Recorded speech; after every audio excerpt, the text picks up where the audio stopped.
Bismillahirrahmanirrahim. Assalamualaikum warahmatullahi wabarakatuh. Assalamualaikum. Alhamdulillah wa syukurillah wa tabarakallah wa ni'matillah.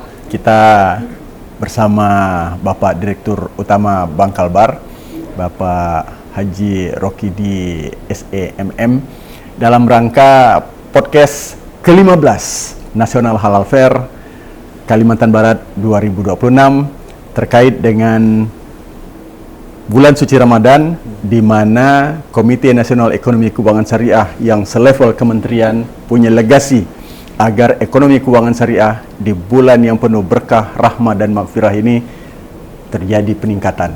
Dan alhamdulillah bersama Bank Kalbar, Komite Daerah Ekonomi Keuangan Syariah juga terakselerasi dengan baik. Kita mau dengar apa kiat-kiat dari Pak Dirut sehingga KDEKS yang nol pembiayaan tapi punya banyak prestasi nasional. Silakan Pak. Ya, baik. Bismillahirrahmanirrahim. Assalamualaikum warahmatullahi wabarakatuh. Waalaikumsalam warahmatullahi wabarakatuh. Bismillah, alhamdulillah, la haula wa la quwata illa billah. Rabbi shrah li sadri wa yassir li amri wa hlul 'uqdatam min lisani yafqahu qawli ma ba'du. Puji dan syukur marilah kita sama-sama haturkan kehadirat Allah Subhanahu wa taala, Tuhan semesta alam. Dan kita juga patut berbangga dengan Nabi besar Muhammad sallallahu alaihi wasallam. Mudah-mudahan kita semua yang mendapatkan syafaatnya di yaumil akhir. Pertama, kami ucapkan terima kasih. Artinya sudah diundang dalam rangka Nasional Halal Fair ya? Nah iya, Nasional Halal Fair yang mungkin banyak orang masih belum banyak tahu gitu kan. Mudah-mudahan sih semua sudah tahu, tapi insya Allah mungkin kalaupun sudah tahu akan lebih tahu lagi terkait dengan hal ini. Mungkin sebagai pembuka bahwa kami dari Bank Kalbar, sebagaimana juga diamanahkan oleh pemerintah melalui OJK, kita wajib bersyukur memiliki dual banking system. Artinya ada bank syariah dan ada bank juga konvensional, yang semuanya sama-sama berbisnis, tinggal memilih mana yang menurut nasabah sesuai dengan hati nurani ataupun sesuai dengan itikadnya. Itu barangkali. Ada dua itu Pak ya, bank konvensional dengan syariah. Mungkin bisa digambarkan Pak. Jadi yang pertama sebenarnya sama-sama rujukannya adalah bisnis perbankan, tetapi yang membedakan adalah akad. Kalau di perbankan konvensional maka disebutnya dengan pada saat akad namanya perjanjian, tetapi di dalam syariah itu yang namanya akad. Misalnya ada akad pembiayaan, musyarakah, mudarabah, dan lain sebagainya. Dan yang lebih penting lagi bahwa yang membedakannya antara konvensional dengan syariah adalah ada istilah namanya bunga di konvensional, tetapi di syariah namanya nisbah atau bagi hasil. Dan saya pikir memang ini yang sangat adil untuk perhitungan terutama bagi kami di perbankan dan bagi masyarakat yang memang memiliki kepentingan untuk menjadi mitra dari Bank Kalbar Syariah ini. Ekonomi keuangan syariah ini kan terakselerasi ketika Wakil Presiden Pak Ma'ruf Amin membentuk di 34 provinsi di seluruh Indonesia, termasuk Kalimantan Barat, Komite Daerah Ekonomi Keuangan Syariah, turunan dari Komite Nasional. Dan itu di tahun 2022. Nah, sekarang 2026 ini akselerasinya signifikan karena bekerja sama dengan Bank Kalbar dan Bank Kalbar Syariah. Nah, ini kenapa langsung bisa connect begini?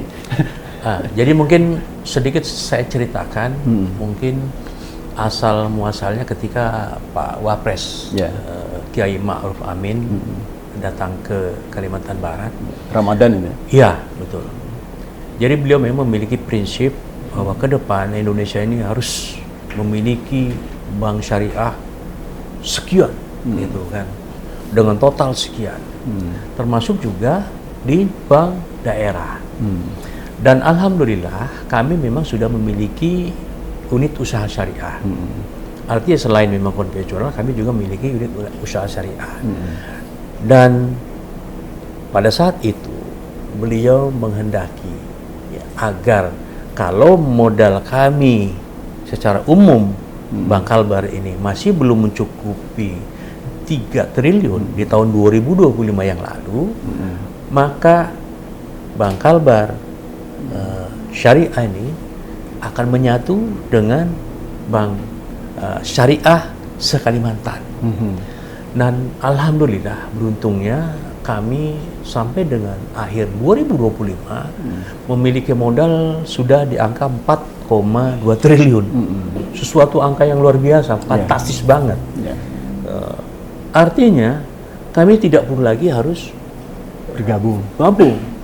Cukup kalau nanti mungkin suatu saat ini sudah memisahkan diri, ya, kemudian ada Bank Kalbar Syariah dan ada Bank Kalbar konvensional, maka dari 4 triliun ini kami akan tempatkan 1 triliun untuk menjadi modal Bank Kalbar Syariah. Sehingga dengan demikian Bank Kalbar Syariah juga aman dari sisi permodalan, di Bank Kalbar konvensional juga aman karena angkanya sudah 3 triliun lebih. Artinya bahwa Kalimantan Barat yang mungkin dianggap orang ekonominya tidak juga. Karena dibuktikannya dengan modal yang dimiliki oleh kami. Bayangkan itu.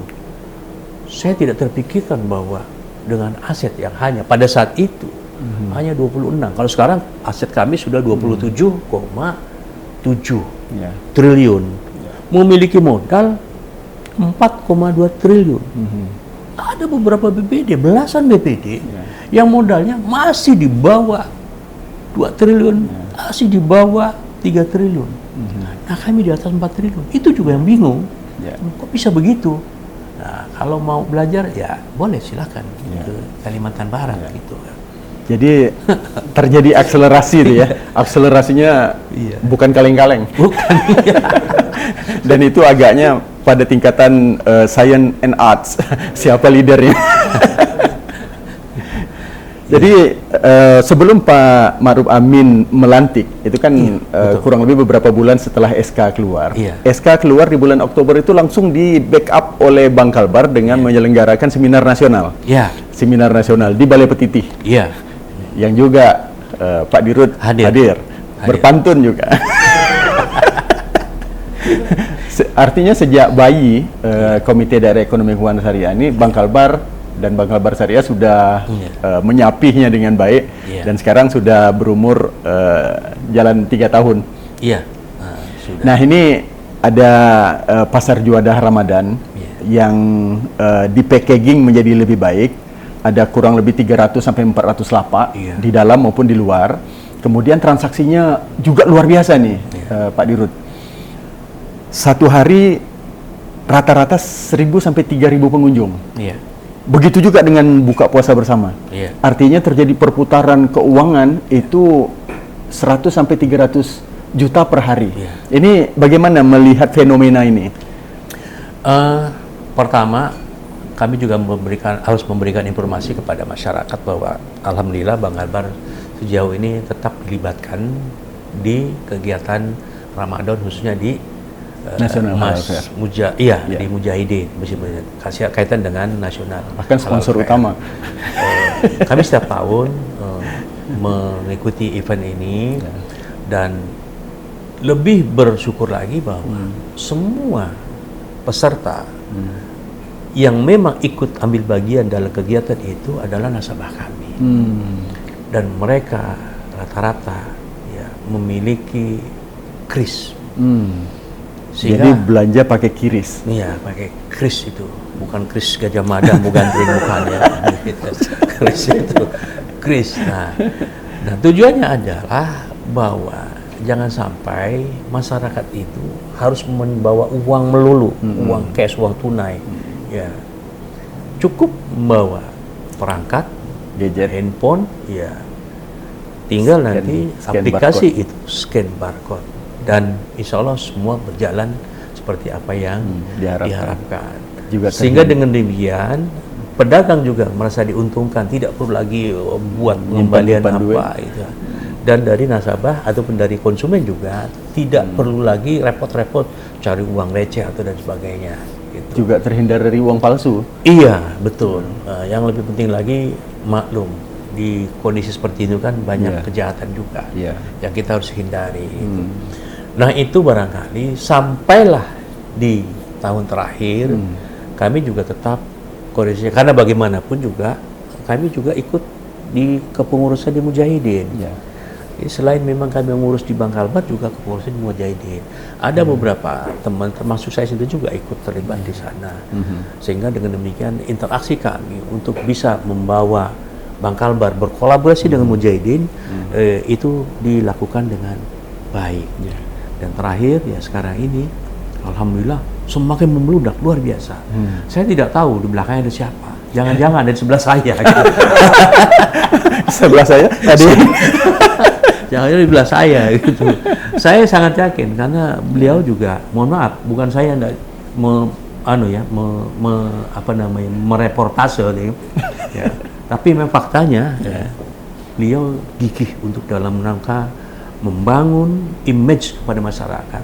Ini loh syariah. Transaksi halal dan tidak ada yang dirugikan. Itu. Kalau kita lihat dari partnership yang kenyal, solid, kemudian pertumbuhannya signifikan, di Komite Daerah Ekonomi Keuangan Syariah itu kan mengakselerasi. Kalau bahasanya Pak Direktur Eksekutif atau Pak Gubernur sebagai ketuanya, mengorkestrasi. Anggota ekosistem itu ada 42. Jadi termasuk perbankan, ada Bangkalbar Syariah, ada Bangkalbar, kemudian ada BI, OJK, seluruh dinas, instansi terkait, ini semuanya solid. Kita punya forum Coffee Morning yang barusan juga disponsori Bangkalbar, Gubernur hadir, dan ini menunjukkan akselerasi pembangunan daerah juga nih. Nah, saya ingin tanya sebagai pertanyaan yang kunci juga tentang peran Bangkalbar Syariah, kemudian dalam koridor ekosistem ekonomi keuangan syariah ini membangun Kalimantan Barat yang adil, makmur, dan berkah. Baik, saya kira mungkin saya mulai dari peran Bangkalbar secara keseluruhan. Kita memiliki masyarakat atau penduduk yang kurang lebih 5,7 juta. 5,7 juta. Nah, Bangkalbar saat ini secara keseluruhan memiliki aset 27,7 dan kredit atau pembiayaannya untuk masyarakat. Artinya kan ini langsung nih dipakai oleh masyarakat untuk pembangunan. Itu sebesar 18 triliun. Masya Allah. 18 triliun. Tetapi juga kami juga menghimpun dana dari masyarakat itu sebesar 21 triliun. Nah, satu hal lagi bahwa kami memiliki laba, itu yang tahun kemarin 511 miliar. 511 miliar, hampir lebih dari setengah triliun. Dan fenomenal itu. Modal intinya sampai dengan terakhir itu 4,4 triliun. Posisi terakhir ini 4,4 T. Nah, ini baru konvensional. Artinya apa? Ini seluruh masyarakat Kalimantan Barat mendapatkan apa yang barangkali selama ini kita berikan, bantuan modal usaha. Benar-benar bank kita, bank punya kita ya. Mungkin lebih spesifik lagi di syariah. Mari kita lihat bagaimana kondisi syariah secara keseluruhan. Kita memiliki aset saat ini, mudah-mudahan target saya di tahun 2026 nih di atas 3 triliun aset khusus syariah. dan pembiayaannya sudah 1,5 triliun. Fantastis. Ya. Kemudian yang tidak kalah penting, penghimpunan dana kami, alhamdulillah wa syukurillah, pada angka 1,2 triliun. Luar biasa. Ya. Dan yang tidak kalah penting lagi, kami memiliki pendapatan atau margin laba bersih 134 miliar khusus dari syariah. Khusus syariah. Syariah. Dan yang lebih hebat lagi, rasio kemacetan dari pembiayaan syariah itu hanya 0,58%. Rendah sekali. Sangat rendah. Sangat rendah. Sangat rendah. Artinya disiplin. Iya. Artinya memang betul-betul kami mengarahkan kepada masyarakat, pertama yang tepat, kedua juga masyarakat sangat terbantu. Sebetulnya intinya, kalau kita memberikan kepada masyarakat tepat, kemudian masyarakat terbantu, pasti impact-nya adalah usahanya berhasil. Ya. Kalau sudah usahanya berhasil, maka yang bersangkutan pasti akan mengembalikan kewajibannya kepada kami juga dengan baik. Itu sebenarnya yang paling penting, dan sesungguhnya kami mengedepankan hubungan emosional, bukan hanya hubungan bisnis semata. Ya. Hubungan emosional inilah yang harus kita bangun supaya apa? Teman-teman ataupun masyarakat yang menjadi mitra kerja kami, khususnya di Bank Kalbar Syariah, merasa nyaman, merasa dihargai. Kalau bahasa orang Jawa diuongke gitu ya. Tapi tidak tahu di bahasa sini apa ya. Diuangkan. Ya.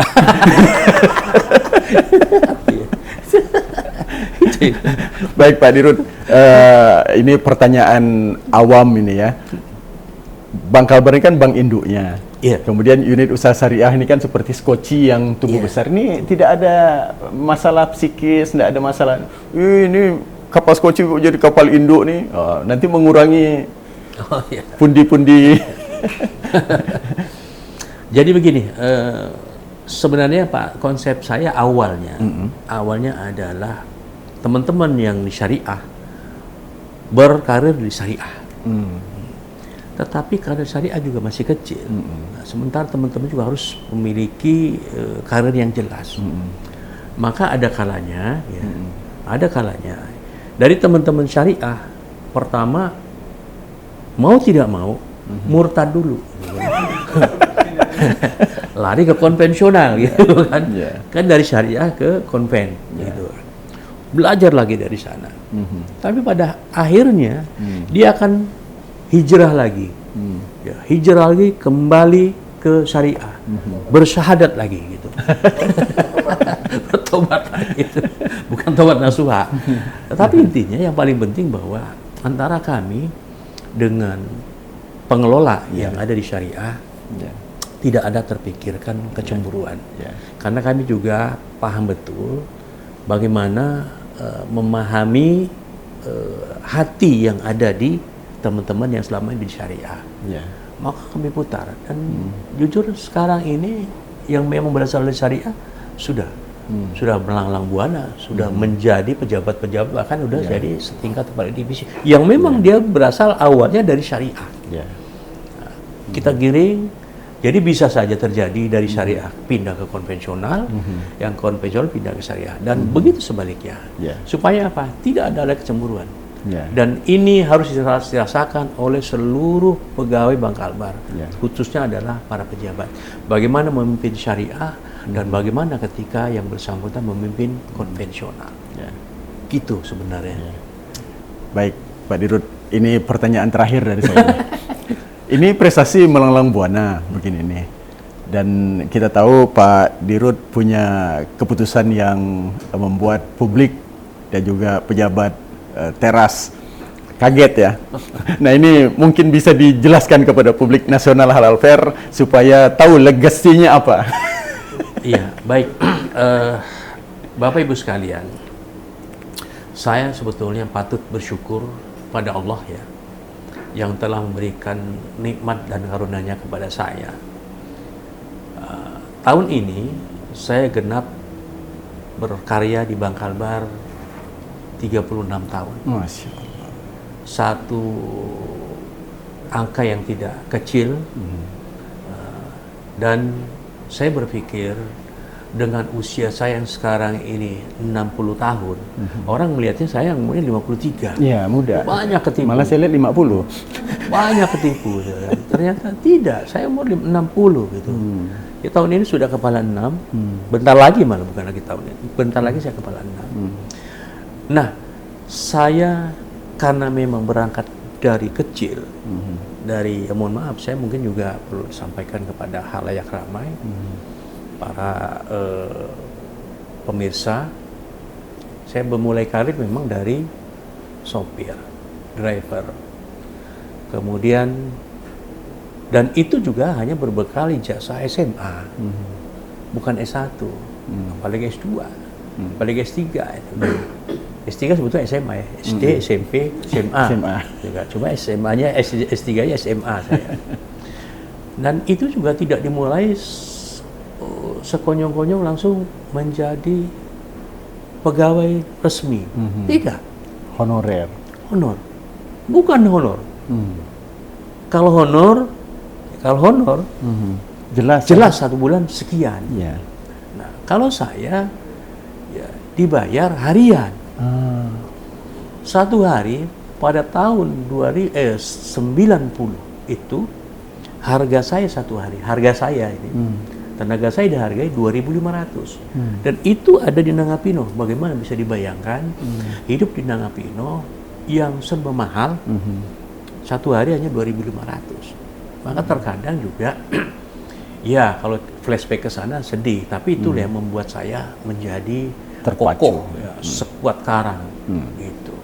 2.500 paling dapat satu bungkus nasi dengan harga 2.000 ayam, sisa 500. Makan apa sorenya? Gitu kan? Maka solusi yang tepat adalah saya mencari sambilan. Sambilannya apa? Bukan kerja di luar. Teman-teman yang jaga pada saat itu piket, ya, piket itu dibayar Rp1.000. Piket dari jam 4 sampai jam 10 malam di kantor. Uang 1.000 itu saya ambil, saya yang biar piket. Supaya apa? Nambah uang sisa 500 itu bisa makan malam. Itu sebetulnya. Jadi ya memang harus berjuang seperti itu ya. Tetapi inilah satu perjuangan yang menurut saya juga sangat luar biasa. Dan ketika 3 tahun menjadi pegawai magang yang memang diperjanjikan 2.500 satu hari. Kalau saya tidak masuk satu hari kurang 2.500 dipotongnya, sehingga maksimal saya 64 sekian lah satu hari kalau full gitu. Itu jauh daripada kebutuhan yang memang saya harus cukup-cukupi, jauh. Nah, singkat cerita, setelah 3 tahun lebih, barulah saya diberi kesempatan untuk menjadi pegawai tetap di Bangkalbar. Calon lagi, seleksi lagi, barulah saya menjadi calon pegawai. Dan butuh waktu 1-2 tahun. Tetapi juga rasanya kalau saya tidak berpikir ke depan seperti apa, karena saya berpikir sepintar apapun orang, kalau tidak punya ijazah yang lebih tinggi lagi, tidak akan dipandang juga. Pintarlah kita teriak-teriak, pasti ada orang, kawan SMA aja banyak omong ya, banyak bual ya, itulah. Makanya dari situlah saya terlencut, saya harus kuliah. Kuliahlah di sana. Jujur, saya kuliah di universitas terbuka. Iya kan? Yang tertutup aja yang banyak bocor. Tapi enggak lah itu. Itu di sana, bukan di sini. Itu di UT. UT. Dan biar teman-teman atau para pemirsa juga tahu. Berapa sih IP saya? Kecil. Hanya 2,4. 2,4. Tapi UT ya? UT. Selesailah saya dari situ. Barulah saya mulai dilirik oleh manajemen. Kemudian 2 tahun kemudian saya dipromosikan. Jadi mungkin ini sejarah singkat juga, tapi biar tahu ya. Dipromosikan tahun 2001. Masuklah ke wilayah Landak di Ngabang sebagai pemimpin seksi di sana. Dan di sana juga kurang lebih hampir 4 tahun saya di sana. Dan 2 kepala seksi aja saya jabat di sana. Pemimpin seksi di penghimpunan dana dan pelayanan Sabah, dan yang terakhir adalah pemimpin seksi kredit. Tahun 2004 akhir saya mutasi ke Sanggoledo. Jadi pimpinan cabang pembantu di sana. 2024 kurang lebih 11 bulan. Tahun 2025 saya hijrah lagi ke Semitau. Jadi wakil pimpinan cabang di Semitau. Ini karir naik terus nih. Ya. Wakil pimpinan cabang, kemudian tahun 2026 itu di pertengahan saya mutasi dipromosikan sebagai pimpinan cabang di Balai Karangan. Cabang kelas 3. Karena tidak boleh, ya. Karena tidak boleh langsung cabang kelas 2, tidak boleh. Jadi wakil harus ke cabang kelas 3. Dan tahun 2008 saya dipindah lagi ke Pemangkat. Di Balai Karangan dari cabang kelas 3 naik kelas menjadi cabang kelas 2. Maka saya dipromosikanlah ke cabang kelas 2 di Pemangkat tahun 2008. 2010 saya pindah ke Ngabang. 2010 saya tinggalkan cabang Pemangkat, naik kelas jadi cabang kelas 1. Balik lagi. Iya. Kemudian pindahlah ke Ngabang. Ke Ngabang, ya saya harus berprestasi sih di sana gitu kan. Karena bagaimanapun saya pernah di sana. Dan dari Ngabang menjadi lebih bagus lagi. Ngabang sudah bagus sebetulnya. Menjadi lebih bagus lagi.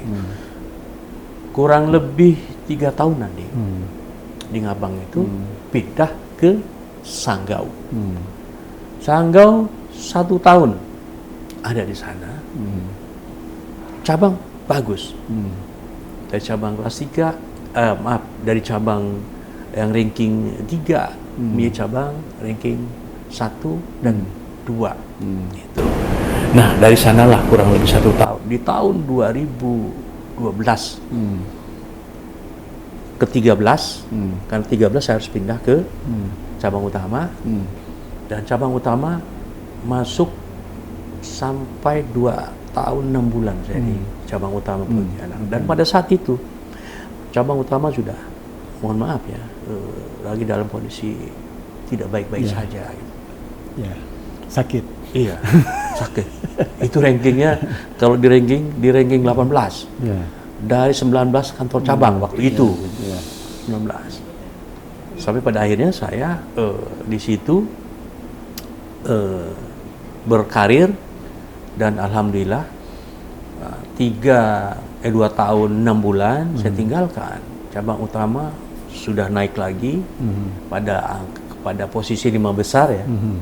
Kemudian saya dimutasikan lagi ke satuan kerja di kredit khusus. Kemudian pindah lagi ke satuan kerja elektronik banking. Pindah dari situ sampai akhirnya saya ke divisi. Dan divisi kami diberikan kesempatan untuk mengikuti seleksi di direksi. Lagi-lagi Allah masih berpihak kepada saya, semuanya atas izin Allah, kehendak Allah. Tidak mungkin tanpa izinnya saya akan bisa duduk di sini. Dan aku yakin bahwa semuanya mungkin sudah dicatat di Lauhul Mahfuz. Lauhul Mahfuz. Bukan Mahfuz MD, bukan. Bukan. Di Lauhul Mahfuz. Sampai pada saya juga tidak terpikir sama saya, demi Allah, demi Rasulullah. Saya hanya tahu bahwa saya sampai kepada direktur umum 1 tahun. 1 tahun kemudian tidak tahu bagaimana saya diminta oleh Pak Gubernur untuk menjadi Direktur Utama di Bangkalbar untuk menakodai. Dan memang juga ya alhamdulillah sampai dengan hari ini kondisi Bangkalbar baik-baik saja. Meskipun memang dari sana sini banyak hujatan, diombang-ambing begini, tapi ya sekali lagi karena memang saya sudah terbiasa dengan hal-hal yang luar biasa. Tenggar karang. Betul, Tenggar karang. Jadi ya biasa-biasa aja gitu. Kalau bahasa orang Betawi emang gue pikirin. Gitu. Yang paling penting buat saya adalah bagaimana saya harus mengabdi kepada Bangkalbar ini sampai mungkin hari-hari terakhir. Dan terakhir ini karena memang saya merasakan usia juga sudah kepala 6, kemudian saya pikir sudahlah saatnya saya harus menyiapkan generasi penerus. Tidak boleh, kita tidak boleh serakah jadi orang. Jangan. Silakan nakodailah ini dengan sebaik-baiknya, dan saya titip agar Bangkalbar ini menjadi baik, bahkan lebih baik lagi dari yang mungkin sudah baik ini. Jadi intinya bahwa yang harus saya sampaikan pada kesempatan yang sangat berbahagia ini, saya berkeinginan bahwa karir saya di Bangkalbar ini tetap selalu baik, dan kalaupun nanti kelak di kemudian hari sudah ada pengganti dari saya, maka pengganti ini harus orang-orang yang baik dan lebih baik lagi untuk membawa Bangkalbar menjadi lebih baik.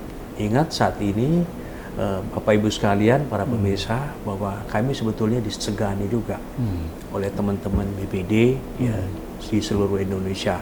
Ada 27 BPD. Nah, kemarin sudah sampaikan juga di dalam forum rapat umum pemegang saham bahwa kita tidak dalam kondisi tidak baik, bahkan kita baik, sangat baik, dan itu diakui oleh OJK. Itu saya kira sebagai closing terakhir. Mudah-mudahan ini juga bisa membawa manfaat, terutama adalah bagaimana kita memotivasi diri untuk menjadi orang yang selalu bermanfaat bagi orang lain. Itu kira-kira. Luar biasa, ini bikin haru dan publik menjadi tahu. Ini kita buka dapur mulai dari ekonomi keuangan syariah, unit usaha syariah, Bangkalbar, kemudian prestasi yang meningkat, dan di bulan suci Ramadan ini semua prestasi bertalu-talu kita rawat 11 bulan berikutnya. Pak Rokidi masih di RUT Bangkalbar sampai waktunya nanti terjadi serah terima jabatan, beliau menjadi mentor. Dan kita kasih pantun buat beliau. Kulat banir kena peluh, Cakep. kulat kiara kena pukat, Cakep. bulat suara karena buluh, bulat suara karena mufakat. Alhamdulillah. Bulat air karena buluh, bulat suara karena mufakat. Itu sudah dilaksanakan oleh beliau, merenungkan, kemudian mengambil keputusan yang smart menurut saya, karena tidak semua orang mampu melakukan ini, dan aku yakin Allah kasih tempat terbaik untuk beliau.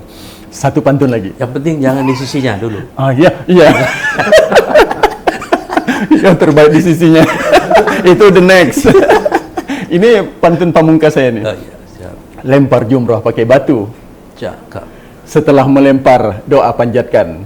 Cakep. Kalau kita semua bersatu, Iya. tak ada masalah tak terselesaikan. Betul sekali. Masya Allah. Itulah taufiq wal hidayah. Assalamualaikum warahmatullahi wabarakatuh. Assalamualaikum warahmatullahi wabarakatuh.